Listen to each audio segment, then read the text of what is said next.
નમસ્કાર, હું પ્રવીણ. સ્થાનિક સ્વરાજની ચૂંટણી હજુ તો મતદાન થયું નથી. ઉમેદવારી પત્ર પરત ખેંચવાની અંતિમ તારીખમાં જે રીતે ફોર્મ પરત ખેંચાઈ રહ્યા છે તો લાગે કે ચૂંટણીમાં આટલો બધો ખર્ચો કરવાની ક્યાં જરૂર છે. ચૂંટણી જનતાના હિત માટે છે કે તમામ નેતાઓ માટે પૈસા કમાવાની સિઝન છે. આ સીધો આક્ષેપ નથી, પરંતુ વાર તહેવારે નાના ગામડાઓથી લઈને શહેરોમાં જે ચર્ચા છે તે લાગણી છે. આ લાગણી વચ્ચે તમને અલગ અલગ કારણ જોવા મળે, જેમ કે ધમકી આપવામાં આવી, ડર ઊભો કરવામાં આવ્યો. ધમકી અને ડર જ આપવામાં આવે છે તો નેતા કેમ બનો છો? આ લાગણી જનતાની છે. ઘણી બધી જગ્યાએથી બિનહરીફ થવાના, ફોર્મ પરત ખેંચવાના સમાચાર મળી રહ્યા છે અને આ સમાચાર વચ્ચે સવાલ એ થાય કે દેશમાં ચૂંટણીની શું જરૂર છે? માત્ર એક નગરપાલિકા કે મહાનગરપાલિકાની વાત નથી થઈ રહી. છેલ્લી ઘડીએ હૃદય પરિવર્તન થતા નેતાઓ પણ આપણા દેશમાં જોયા છે, ગુજરાતમાં જોયા છે. પરંતુ સૌરાષ્ટ્ર હોય, મધ્ય ગુજરાત હોય કે જે જગ્યાએ સ્થાનિક સ્વરાજની ચૂંટણી છે, કાવા દાવા ઘણા છે, પરંતુ આ કાવા દાવા વચ્ચે આખી નગરપાલિકા જ બિનહરીફ થાય, અથવા તો એમ કહેવામાં આવે જેમ કે જૂનાગઢમાં કહેવામાં આવી રહ્યું છે. જૂનાગઢમાં કાલે એક નેતાએ કહ્યું કે નહીં, સામાજિક નિર્ણય હતો, 2 ઉમેદવાર ચિઠ્ઠી ઉછાળીને નક્કી કરવામાં આવ્યું. આજે જૂનાગઢમાં કોંગ્રેસના નેતાઓ રસ્તા પર ઉતરીને કહી રહ્યા છે કે એમને ધાક ધમકી આપવામાં આવી. ધારાસભ્ય અને શહેર પ્રમુખ અમને ફોન કરીને લાલચ આપી રહ્યા છે. બાય ધ વે, આક્ષેપ આ વખતે 30-30 લાખનો લાગી રહ્યો છે. તો જનતાને પણ હૈયે અને હોઠે ચડી જાય અથવા આ વખતે ચૂંટણીમાં નેતાઓનો ભાવ કેટલો છે. આ ખરીદ વેચાણ સંઘમાં ખરેખર ડર હોય છે કે લાલચ હોય છે? ફાયદો કોનો છે? નુકસાન તો જનતાનું જ છે. એ જ ગટરો, પાણી, રસ્તા મુદ્દે જનતા આવેદનપત્ર આપતી રહેશે. નેતાઓ બેનર અને પ્લે કાર્ડ લઈને વિરોધ નોંધાવતા રહેશે, ધરણા કરતા રહેશે. પરંતુ જાફરાબાદ જે નગરપાલિકાની વાત થઈ, આખી નગરપાલિકા બિનહરીફ. જો કે નવી વાત નથી, ગત ટર્મમાં પણ થઈ હતી. ઢોલ નગારા સાથે જીતનો ઢોલ પીટાઈ ગયો અને સાથે જ મીઠું મોઢું પણ કરાવી દીધું. લાઠીમાં વિચિત્ર કિસ્સો હતો. લાઠીમાં આમ આદમી પાર્ટીના 2 મહિલા ઉમેદવારોએ ફોર્મ પરત ખેંચ્યું. તો એમને તો હસતા મોઢે કહ્યું કે અમારો અંગત વિષય છે, પરંતુ આમ આદમી પાર્ટીના ત્યાંના મહામંત્રી કહે છે કે અંગત કારણ હોઈ શકે, અને સાથે જ એમ કહ્યું કે કોંગ્રેસના કહેવાથી ફોર્મ પરત ખેંચવામાં આવ્યું. ભચાઉમાં પણ એ પ્રકારની સ્થિતિ છે. જૂનાગઢમાં એમ કહી રહ્યા છે કે જેને લાલચ ન આપવામાં આવી તો લુખ્ખા તત્વોને મોકલીને ધાક ધમકી આપવામાં આવી. ધરમપુર પાલિકામાં કોંગ્રેસના 5 ઉમેદવારો ગુમ છે. ચૂંટણી આવે એટલે ગુમ ઘણા લોકો થાય. અંતિમ જે 2020-21 સ્થાનિક સ્વરાજની ચૂંટણી હતી, તમે સૌએ જોયું કે કઈ રીતે મેન્ડેટ લેનાર એટલે કે મેન્ડેટ જમા કરાવનાર વ્યક્તિ, ફોર્મ ભરનાર વ્યક્તિ જ ગાયબ થઈ જાય અને આખો વોર્ડ બિનહરીફ થાય. એ જ સ્થિતિ કોડીનારમાં છે. ભાજપના પૂર્વ સાંસદે ગઈકાલે વાતાવરણ દોહર્યું હતું, આક્ષેપ કર્યો અને ગરમાગરમી અને ચર્ચા ચર્ચી થઈ. જ્યારે ફોર્મ વેરિફિકેશન કરાવવાની વાત આવી ત્યારે એ દ્રશ્યો પણ જોયા છે. સાથે જ હળવદમાં કોંગ્રેસના ઉમેદવારે પોલીસ રક્ષણ માંગ્યું છે. મેં જાફરાબાદની વાત કરી. નગરપાલિકાના જે 16 ઉમેદવાર છે સત્તાવાર રીતે બિનહરીફ જાહેર થઈ ગયા. અને આમ આદમી પાર્ટી કહી રહી છે લાઠીમાં કે કોંગ્રેસના કહેવાથી ફોર્મ પરત ખેંચ્યું. તો આ ખરીદ વેચાણ સંઘમાં ખરેખર ભાવ નેતાઓના ઊંચકાય છે. ખરેખર શું ડરનો માહોલ હોય છે? ડરનો માહોલ હોય છે તો ડરો નહીં લડો એવા કેમ સૂત્રો અપાય છે? અથવા તો જો આ સૂત્રો નીચે પાલન ન થઈ શકતું હોય તો પછી કયા ગજા સાથે તમે પ્રજાના પ્રશ્નો મુદ્દે લડો છો? સવાલ સત્તા પક્ષ ઉપર પણ છે. જે આક્ષેપ લાગે છે ગંભીર છે, પરંતુ એ આક્ષેપ સાબિત કેટલું વિપક્ષ કરી શકે છે? આમ તો આમ આદમી પાર્ટી અને કોંગ્રેસ અલગ અલગ રસ્તે છે. ક્યાંક ચર્ચા પણ છે કે મ્યુચ્યુઅલ અન્ડરસ્ટેન્ડિંગથી અમુક બેઠકો પર ફોર્મ ભરાઈને પરત ખેંચે, સ્વાભાવિક પ્રક્રિયા છે. જે લોકો તાલુકા પંચાયત, જિલ્લા પંચાયત, નગરપાલિકા, મહાનગરપાલિકાની ચૂંટણીની પ્રક્રિયા વિશે વાકેફ છે, એમને ખબર છે કે દરેક વોર્ડમાં અથવા તો તાલુકા પંચાયત, જિલ્લા પંચાયતમાં આવા સમીકરણો હોય છે, એવા કારણો હોય છે જેના થકી ઘણી વખત મોટા ભાગે બિનહરીફત થઈ જતું હોય છે. તો સવાલ એ પણ થાય કે ચૂંટણી કરાવવાની જરૂર શું છે? ખર્ચો બચી જશે, નેતાઓના ભાવ નહીં ઉંચકાય. હાલોલની વાત કરી લઈએ. હાલોલ ચૂકી ગયું. હાલોલ નગરપાલિકામાં ભાજપ 20 બેઠકો પર બિનહરીફ છે, કેમ કે 9 વોર્ડ છે. 9 વોર્ડમાંથી 5 વોર્ડમાં કોંગ્રેસના ઉમેદવારોએ ફોર્મ પરત ખેંચી લીધા. તો આમાં ચૂંટણીની વાત ક્યાં આવી? લડવાની વાત ક્યાં આવી? અને જે દુહાઈ દેવાય છે જે પ્રેસ કોન્ફરન્સો કરાઈ છે એ સત્તા પક્ષ હોય કે વિપક્ષ હોય. આમ આદમી પાર્ટીએ પણ આજે પ્રેસ કોન્ફરન્સ કરી કે ફોર્મ રદ કરી દેવામાં આવ્યા, તેની પણ તપાસ થવી જોઈએ. પણ ત્યાંથી શું વાત અટકે છે? જો ખરેખર જો હુકુમી થઈ રહી છે અથવા ખોટું થઈ રહ્યું છે, એ પ્રજાના ગળે ઉતારવાની જવાબદારી કોની છે? માધ્યમ તરીકે તો અમે સમાચારો દેખાડીશું, બંને પક્ષની વાત મૂકીશું. નુકસાન તો જનતાનું થઈ રહ્યું છે. સીધી સાદી ભાષામાં લોકસભામાં જે રીતે સુરતમાં તમામ મતદારોનો અધિકાર છીનવાઈ ગયો, એટલે કે તમે મતદાન નહીં કરી શકો, બિનહરીફ જાહેર થઈ ગયા મુકેશ દલાલ. એ જ રીતે નગરપાલિકામાં કે મહાનગરપાલિકામાં જ્યારે બિનહરીફ થાય છે આખી નગરપાલિકા, તો પછી એ નગરપાલિકામાં વસતા તમામ મતદારો છે પ્રેમથી એમને મત આપવાનો અધિકાર છીનવી લેવાયો. આ છીનવનાર છે કોણ? આક્ષેપ લગાવનાર છે કે આક્ષેપનો જવાબ આપનાર છે? આક્ષેપ લગાવવા સહેલા છે, પણ દરેક ચૂંટણીએ આ નવું નથી. આ દરેક વખતે થાય છે. ખિસ્સા કોના ભરાય છે? અને જૂનાગઢમાં જે કોંગ્રેસના આગેવાનો જે વિરોધ નોંધાવી રહ્યા છે લોકશાહી બચાવવાનો, એ તો 30-30 લાખની ઓફર થયાની વાત કરી રહ્યા છે. પુનિત શર્માથી માનીને ધારાસભ્ય સંજય કોરડિયા સામે આક્ષેપ કરી રહ્યા છે. પણ શું એની તપાસ થશે? વોટ્સએપ કોલ ડિટેલ પણ બતાવી રહ્યા છે કે અમને ધાક ધમકી આપવામાં આવી, અમને ઓફર આપવામાં આવી. એમ થોડું નેતા બની જવાય. ડર ન હોય, એ નેતા હોય, એ પ્રજાનું પ્રતિનિધિત્વ કરે. તો પછી આજે ખરેખર કારણો અપાય છે, એ કારણો માત્ર કારણો આપવા પૂરતા છે કે ખરેખર આ ખરીદ વેચાણ સંઘમાં ડર સાથે લાલચ બંનેનો ખેલ ચાલી રહ્યો છે? ભલે પછી વિપક્ષ આક્ષેપ કરે કે પ્રજાના પૈસાનો ભ્રષ્ટાચાર કરીને રેલમછેલ કરી દેવામાં આવી, પણ આ રેલમછેલમાં પ્રજાનો અધિકાર છીનવાઈ રહ્યો છે. પ્રજાદ્રોહ છે, પ્રજા કેટલું ગંભીરતાથી લે છે. ડોક્ટર જીતેન્દ્ર પટેલ આપણી સાથે જોડાઈ ગયા છે, રાજકીય વિશ્લેષક. સ્વાગત છે આપનું જીતેન્દ્રભાઈ. આ ખરીદ વેચાણ સંઘમાં ડર છે કે સાહેબ લાલચ છે? કેમ કે હાલોલ, લાઠી, જાફરાબાદ, જુનાગઢ, ભચાઉ, ધરમપુર, કોડીનાર, હળવદ, નામ લો એટલા ઓછા છે. એટલે એક સુરે જુનાગઢમાંથી એવો અવાજ આવે છે કે 30-30 લાખની ઓફર થાય છે, એટલે કે ભાવ 30 લાખ ચાલે છે. જે લાલચમાં ન આવે એને ધાક ધમકી અપાય છે. આ ખરેખર વાત ગળે ઉતરે તેવી છે કે માત્ર સત્તા પક્ષ અને વિપક્ષ પ્રેસ કોન્ફરન્સ કરે છે ને જે કારણ આપે છે એ કારણ સિવાય પણ થોડું આગળ વધવું જોઈએ? આ નથી ડર, નથી લાલચ, આ મેલી મુરાદ છે. કારણ કે તમે વિચારી લો, જે ઉમેદવારી કરવા જવાનો હોય એને ખબર જ હોય કે હું લડવા જઉં છું, એ ત્યાં પ્રદર્શન કરવા તો જવાનો નથી, એને ચૂંટણી જંગ લડવાનો છે. અને ચૂંટણી જંગ લડવા માટે સામે એક મજબૂત શાસક પક્ષ છે જ. તો એ શાસક પક્ષની સામે લડવા માટે તમે તૈયારી કરો છો, મનોબળ મક્કમ કરીને તમે જયારે ઉમેદવારી પત્ર ભરો છો અને પછી તમે એમ કહો છો કે મને ડર આવ્યો, મને લાલચ આવી, એટલે તમારી મેની મુરાદ પહેલેથી જ હતી એ ક્લિયર થાય છે. કારણ કે ત્યાં તો તમે એવું નક્કી કર્યું હોય કે હું ઉમેદવારી ભરું અને સામેવાળા પાસે થોડા પૈસા માંગી લેવા, મને પૈસા આવી જશે તો હું મારી ઉમેદવારી પાછી ખેંચી લેવા. એટલે પહેલો પ્રજાદ્રોહ કરવાનું માનસિક રીતે નક્કી હોય છે. એટલે જો લાલચમાં હોય તો પણ એ લાલચ માટે એ માનસિક રીતે તૈયાર હોય છે. બાકી લડવું હોય, સિદ્ધાંતો હોય, નિયમો હોય તો તમે પત્રકારો અથવા કેટલા એવા સામાજિક અગ્રણીઓ લડે છે, એ ચૂંટણી લડ્યા વગર પણ લડે છે. જયારે તમે ચૂંટણી લડવા નક્કી થાવ છો, પ્રજાની સેવા કરવા નક્કી થાવ છો, કારણ કે નગરપાલિકામાં ચૂંટણી લડવાથી તો પ્રજાને નથી મળતો.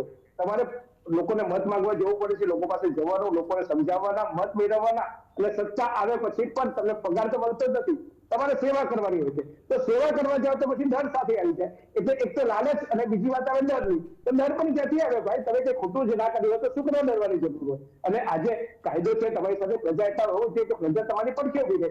પણ તમે પહેલાથી જ એક મેની મુરાદ સાથે નક્કી કર્યું હોય છે કે આપણે setting.com કરીએ, સામેવાળાને કહીએ કે હું ટિકિટ માંગીશ ભલાના પ્રશ્નો, એને મોટા ભાગે જુઓ તમે ભાજપનો તો કોઈ ઉમેદવાર નથી નાખતો, ભાજપના ઉમેદવારો તો કોઈ લાલચ નથી આવતી, કોંગ્રેસના જ ઉમેદવારો અથવા તો અન્ય વિપક્ષી નાના પક્ષો છે એ લોકોને આવે છે. કેટલાય અપક્ષો લડ્યા છે, અપક્ષો પણ રહ્યા છે, એમને ડર નથી નાખતું. તમારી પાસે તો રાજકીય પીઠબળ છે, એ કોંગ્રેસ જેવું આખો દેશનો સૌથી જૂનો પક્ષ હોય અને એ પક્ષના કાર્યકર્તાઓને ડર લાગે તો ક્યાં તો તમારા કોંગ્રેસના જે સંગઠન છે એ સંગઠનની મજબૂતાઈ હોય, એ મજબૂતાઈ તમારે લઈને જવું જોઈએ. કોને ધમકી આપે છે તરત પોલીસ ફરિયાદ કરો, મીડિયા પાસે આવો, પુરાવા આપો. એ પટેલ સાહેબ તમે બહુ સારી વાત કીધી. તમે અને જનતા બંને સાંભળી લે કે જુનાગઢ અને લાઠીમાં ઉમેદવારો છે ને શું કહી રહ્યા છે. એ સીધે સીધું કશો એટલે એમ કહેશો કે નહીં, આજે ઉમેદવારો જે કારણ આપી રહ્યા છે ખરેખર કારણ વ્યાજબી કે છે કે નહીં. પહેલા જુનાગઢનું રિએક્શન સાંભળીશું, જે ધરણા પર ઉતર્યા છે અને ધરણા પર ઉતરીને કયો આરોપ લગાવી રહ્યા છે, કોની સામે આરોપ લગાવી રહ્યા છે. એ જ જુનાગઢ છે કે જ્યાં 2 વોર્ડમાં બીજેપી બિનહરીફ થઈ ગયું અને કોંગ્રેસે તમામ ઉમેદવારો પરત ખેંચી લીધા, એટલે કે કોંગ્રેસ ઉમેદવારો ફોર્મ પરત ખેંચી લીધા. પહેલા જુનાગઢની વાત કરીશું. જુનાગઢમાં જોઈએ કોંગ્રેસના જે આગેવાનો ઉતર્યા છે લોકશાહી બચાવવા રસ્તા પર, શું કહી રહ્યા છે. 30 લાખની ઓફરો આપી અને લઈ જવાનું કરે છે. આ જુનાગઢની તેજોરીઓ ખાલી કરી અને આ ભ્રષ્ટાચારીઓ પોતે તો છે, પણ હજી જે ઉમેદવારો ફોર્મ ભરેલા છે એને શીખવાડે છે કે અમારી વાયદે તમે ભ્રષ્ટાચારીઓ બની જાઓ. આ તે કઈ જાતની સરકાર છે? આ મોદીને ધ્યાન રાખવું જોઈએ. આ આબરૂ મોદીની જાય છે.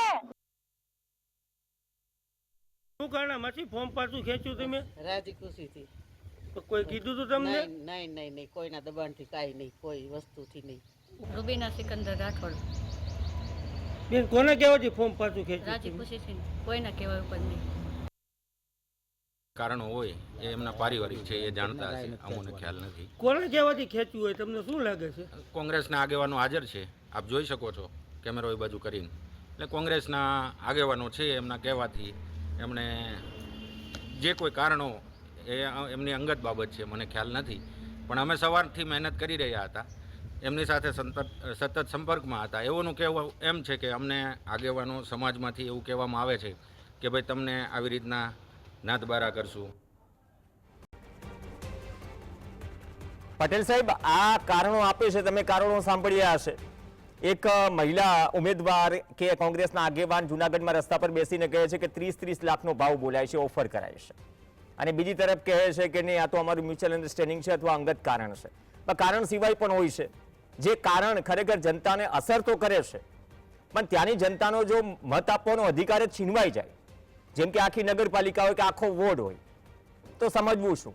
તો એક મતલબ એ પણ નીકળે ને કે તમે આટલા પૈસા જનતાના ટેક્સના પૈસે ચૂંટણી કરાવો છો અને એ જ જનતાને મત આપવાનો અધિકાર નથી.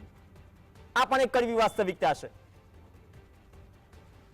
પ્રવીણભાઈ, આ જે પણ જ્યાં પણ ચૂંટણી લખી જાય ને એ બધા એક પ્રજાદ્રોહ કરે છે, એટલે કે એક પ્રજાનો મતાધિકાર છીનવવાની કોશિશ કરી છે. અને પ્રજા આપણે બી થોડા કહેવાના છે, આપણે શું કર્યા છે, આવા જે ઉમેદવારો જેને ફોર્મ પરત ખેંચ્યા હોય તો ઉમેદવારી કરી હોય ને એમના ઘરેથી એને ખુલ્લાબોલ કરવું જોઈએ કે તમારે ચૂંટણી નથી લડવી તો શું કરો તમે ટિકિટ લેવા ગયા, શું કરો તમે ઉમેદવારી પત્ર ભરવા કરતા. જો તમને દબાણ આવે, તમને ખબર હતી કે આપણે જવાના હોઈએ અહીંયાથી કોઈ જગ્યાએ, તો આપણને ખબર છે કે માર્ગ ખરાબ છે, રસ્તામાં હોટલ ત્યાંથી પાયલા છે, તો આપણે ખાવાનું ભરી જઈએ, પાયલા બદલા લઈ જઈએ. તમને ખબર છે કે તમે ચૂંટણી લડવાના છે, તમને ધાક આવવાની છે, ધમકી આવવાની છે, પૈસા લાલચ છે. આમાં શિક્ષણ દેખાય છે ક્યાંક તો પૈસાની લાલચ સૌથી મહત્વનું કારણ હોય છે, કારણ કે હવે સેવાના નામે લોકો મેવા ખાવા માટે જ રાજકારણમાં આવતા હોય છે, જેની ચૂંટણી લડતા હોય છે. પણ આવા લોકો જે લોકોએ પ્રજાદ્રોહ કરે છે, કારણ કે એમને કોંગ્રેસ પક્ષે ટિકિટ આપી અને ટિકિટ આપ્યા પછી ચૂંટણી ફોર્મ ભરાયું.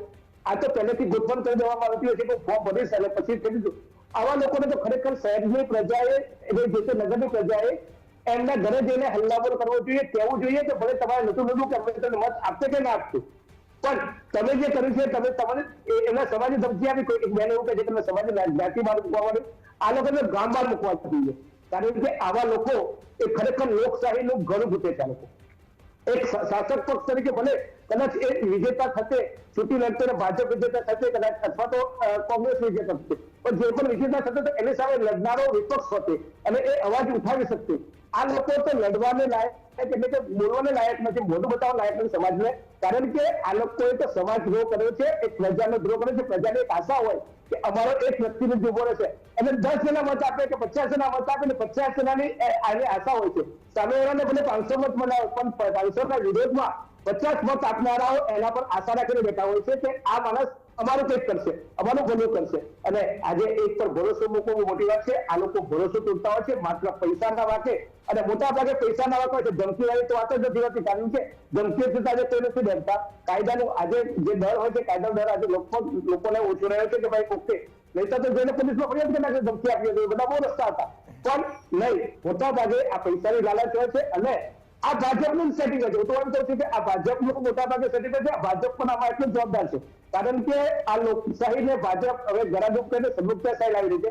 ભાજપ પહેલેથી જ એવા ઉમેદવારોને ઉભા રાખવા માટે ટેકો આપતા હોય છે. કોંગ્રેસના ઉપરના નેતાઓ સાથે સેટિંગ કરતા હોય છે, અથવા તો અન્ય રાજકીય પક્ષો સાથે સેટિંગ કરતા હોય છે કે તમારે એવો ઉમેદવાર ઉભો રાખવાનો, અને અમે કહીએ એટલે ગાયબ થઈ જાય, અમે કહીએ એટલે ફોર્મ સંતાડી જાય, અમે કહીએ એટલે અરે તમે મુકેશ દલાલના કેસમાં પણ જોયું હતું કે કેટલા લોકો ગાયબ થઈ જાય, અને એની તો તપાસ ના થઈ જો કે કમનસીબ છે આપણા માટે, અને તો ખુલ્લું થવું જોઈએ હતું. પણ એ સાંસદ જે ઉમેદવારી પત્રમાં પણ જો આ થઈ શકતું હોય, આ ગામડાઓમાં તો નાનું મોટું સેટિંગ કરવાનું કેટલી વાર લાગે. ગામમાં બે મોટા માણસે પકડી લીધા અને કહી દીધું કે ભાઈ તું ઉભો રહેજે, તને ટિકિટ અપાઈ દઈશું, અને પછી તું ફોર્મ ખેંચી લેજે, તારું થઈ જશે. હવે આ જે setting.com જે છે ને એ બહુ ખતરનાક છે. ભાજપને અત્યારે કદાચ એવું લાગતું હશે કે અમે સત્તા હાંસલ કર્યું છે, પણ આ જ રસ્તો આગામી પણ પટેલ સાહેબ દિવસમાં દરેક વખતે વિપક્ષ એવો જ આક્ષેપ કરે કે ડરાવી ધમકાવીને લોકશાહી ખતરામાં છે, અમને આટલા બધા ડરાવે ધમકાવે છે, ખબર જ હોય છે, છતાંય એ રેઝિસ્ટન્ટ એ લડાય. કેમ કે તમે જ્યારે વિપક્ષમાં ભાજપ હોય, કોંગ્રેસ હોય કે આપ હોય, એ લડાઈ લડવાનું કામ વિપક્ષનું. ખબર છે કે આ પ્રકારની પરિસ્થિતિઓ આવશે, આ પ્રકારના પડકારો આવશે, અને દરેક જરૂરી નથી હોતું કે બધા જ પડકારો ઝીલાઈ જાય. પરંતુ જો એક જ કારણ દરેક ચૂંટણીએ અપાતું હોય તો એ કારણનો નિવેડો લાવવાની જવાબદારી વિપક્ષની પણ છે. સત્તા પક્ષ સામે જે ગંભીર આક્ષેપ છે, આટલા બધા ધારાસભ્યો હોવા છતાં જો આટલા ગંભીર આક્ષેપ લાગતા હોય તો પછી સત્તા પક્ષે પણ ખેલદિલીપૂર્વક કહેવું જોઈએ જે સત્તા પક્ષ કહી રહ્યું છે કે નહીં, અમારી પાસે પાવર છે, અમારી પાસે સત્તા છે, અમે કઈ ખોટું નથી કરી રહ્યું. કોંગ્રેસ એટલા માટે જવાબદાર છે કે કોંગ્રેસને ખબર હોય છે કે તમારા ગામનો કયો છોકરો, કયો કાર્યકર્તા, તો કયો નેતા કેટલો સક્ષમ છે. આવા લોકોને તમે ટિકિટ શું કરવા આપો છો? અને બીજું કે તમને ભાજપ, મેં કીધું કે ભારતીય જનતા પાર્ટી મોટાભાગે સત્તા સ્થાને છે, એટલે એ સત્તાનો દુરુપયોગ કરે કે સત્તાનો ઉપયોગ કરે, જે કરે છે તે કાં તો દુરુપયોગ કાં તો ઉપયોગ, પણ મૂળ તો એના સત્તાનો લાભ લઈને જ આ જે કારસ્તાનો થાય છે એ સત્તાનો લાભ લઈને થતા હોય છે. પણ કોંગ્રેસ કેવું કે તમે એવા કેવા ઉમેદવાર આપે છે કે બીજા દિવસે વેચાઈ જાય, અને પછી વેચાઈ જાય ત્યારે તમે કહો છો કે આના પર પૈસા આપી ભાજપ ખરીદી ગઈ. ભાઈ તમારો માલ જ ખરાબ છે તો લોકો ખરીદવા આવે ને. તમે એવો માલ, કોંગ્રેસે એવો માલ જ હોવો જોઈતો હતો કે જે માણસ મક્કમતાથી લડે. કેટલાય નેતા એવા છે જેને ટિકિટ નહીં આપી દે, એવા લોકોને ટિકિટ આપી છે વિચારી જાય. એટલે setting.com માત્ર ભાજપમાં નહીં, ભાજપવાળા નહીં, પણ કોંગ્રેસ વાળા પણ આ setting.com કરતા હોય છે. મોટાભાગે કોંગ્રેસના નેતાઓ જ વેચાતા હોય છે. આમ આદમી પાર્ટીના અત્યારે થોડા કિસ્સાઓ આવ્યા છે કે સત્તા પરિવર્તન કરે કે છે, પણ જે પણ વિપક્ષ, જે પણ ઉમેદવારને તમે ઉમેરા પછી ઉમેદવાર એટલો મક્કમ હોવો જોઈએ, અને ના હોય તો તમારી પાસે બહુ રસ્તા હોય છે. અને કેટલા અપક્ષો લડે છે ને, કેટલો ખર્ચો આવશે, કેટલી દાદાગીરી જશે, ત્યારે એ લોકોને બી ડર તો આવતો જશે ને, પણ એ લોકો લડે છે. પણ કોંગ્રેસ ઉમેદવાર કાચા શોધે છે, એ લોકો મક્કમ ઉમેદવાર નથી શોધતા, લાલચી ઉમેદવાર શોધે છે. બીજી તરફ ભાજપને પણ ખબર છે કે આ પૂછડી હલાવતો માણસ છે, આને એક બિસ્કિટ નાખી દઈશું, આને એક ગુટો નાખી દઈશું, અને અમારા હાથમાં આવી જવાનો છે. એટલે બધું જ પદ્ધતિ જ ખરેખર તો નૈતિક મૂલ્યો ભાજપ સત્તા સ્થાને છે એમ હોવા જોઈએ. તેરી બી ચૂપ મેરી બી ચૂપ, એ પ્રકારની શું પરિસ્થિતિ છે? પટેલ સાહેબ બહુ સારી વાત કીધી કે દર વખતે આ પ્રકારની પરિસ્થિતિ થાય જો સવાલ વ્યાજબી છે, પણ આ સવાલને ગંભીરતાથી જનતા પણ કેટલી લેશે એ જનતા પર છોડીએ છીએ. જજમેન્ટ આપવા આપણે કોઈ બેઠા નથી. ધન્યવાદ પટેલ સાહેબ, ચર્ચામાં જોડાયા. પણ આ પ્રકારના દ્રશ્યો આગળ જોવા ન મળે. ચલો, ખરીદ વેચાણ સંઘની આગલી ફ્રેન્ચાઇઝી જે છે એ રાજકોટ જિલ્લામાં માણાવદર બાદ આ ફ્રેન્ચાઇઝી ધોરાજી છે. આ ફ્રેન્ચાઇઝીમાં પણ ભાજપમાં અસંતોષની આગ જોવા મળી, અને આગ અસંતોષની ફોર્મ ખેંચવાની વાત માત્ર એક પક્ષમાં નથી. ચૂંટણી પહેલા જ ભાજપમાં ભડકો થયો. ધોરાજીના ભાજપના ધારાસભ્ય મહેન્દ્ર પાડલિયા સામે સ્થાનિક કાર્યકરો અને હોદ્દેદારોમાં રોષ જોવા મળ્યો. ગત ટર્મમાં ભાજપમાંથી પાલિકાના સભ્ય રહી ચૂકેલા સોનલ બાલદાએ ભાજપને રામ કરી કોંગ્રેસમાંથી ઉમેદવારી પત્ર ભરાવ્યું. એટલે આ પ્રકારના કિસ્સાઓ પણ આવી રહ્યા છે. સોનલ બાલદાનો આક્ષેપ છે કે ભાજપના ધારાસભ્ય ખુદ પાર્ટીના કાર્યકર્તાઓનું સાંભળતા નથી, ચૂંટણી જીત્યા બાદથી લોકોના કામ થતા નથી. તેમનું કહેવું છે કે પાડલિયા ભાજપના કાર્યકર્તાઓનો ફોન પણ ઉપાડતા નથી, તેમજ હોદ્દેદારોને ગાંઠતા નથી. તેમણે દાવો કર્યો કે લોકોના કામ કરવા માટે તેમને કોંગ્રેસમાંથી ઉમેદવારી નોંધાવી છે. હવે આવનાર સમયમાં કામ કોણ કરશે, કોણ નહીં કરે એ ધોરાજીની જનતા નક્કી કરશે. ફોર્મ પરત ખેંચવાના અંતિમ દિવસે ધોરાજીમાં કુલ 4 ફોર્મ પરત ખેંચાયા છે. વોર્ડ નંબર 2 માંથી ભાજપના ઉમેદવાર અને સપાના એક ઉમેદવારે મેદાન છોડ્યું, તો વોર્ડ નંબર 4 અને 9 માંથી આમ આદમી પાર્ટીના એક ઉમેદવારે પણ ફોર્મ પરત ખેંચ્યું. એટલે કે ધોરાજીમાં પણ સપા, ભાજપ આ બંનેમાંથી અને આમ આદમી પાર્ટી ટોટલ 4 ઉમેદવારોએ ફોર્મ પરત ખેંચ્યું. ભાજપમાં કામ કરતા તો એમને કઈ કોઈ જવાબ દેતા નહીં. બહુ મહેનત કરી અમે. પછી કીધું હવે આમાં ફોર્મ ભરીએ ને કોંગ્રેસમાં ને એનું કામ કરશું એમ. અમારે તો આમાંય કામ કરવું છે ને એમાંય કામ કરવું છે એમ. કામ ન થાય એટલે નારાજગી ને આપણે ફોન કરી ફોન ઉપાડે પણ કામ કઈ ન થાય એમ. મહેન્દ્રભાઈ